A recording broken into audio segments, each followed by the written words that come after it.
John Yes. goes to the sweet shop. Today, John is going to spend his pocket money at the sweet shop. Do you like sweets? John does. See the cavities. Janet opens her purse, gives John some money. Janet says, "Straight to the sweet shop now. No going to that Melanie Frontage's shop on the way back." Melanie Frontage has a shop that sells helpful things for people who are married. See the black windows.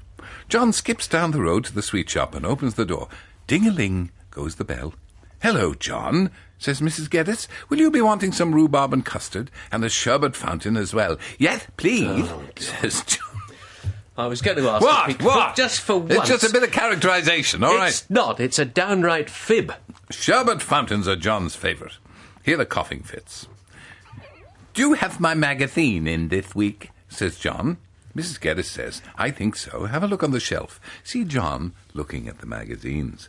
John sees an article about men and their sheds in one of the out-of-date ladies' magazines. John likes sheds. See John read the article, even the long words. Clever John. Mrs. Geddes says, "That doesn't look like one of your magazines, John." See John blush.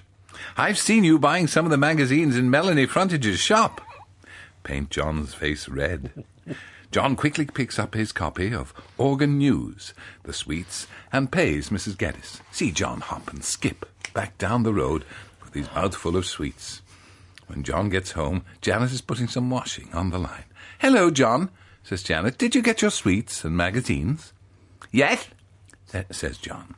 "Mrs. Geddes made me blush." I'm fed up with it. Richard Baker never had to put up with this sort of thing. She said that she'd seen me splashing out on Melanie Frontage's magazines before. And this morning...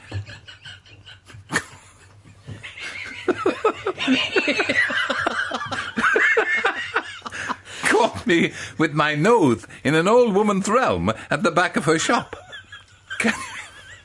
Can you make your whole head go purple? Janet can. See Janet peg John onto the line by his beard. Poor John.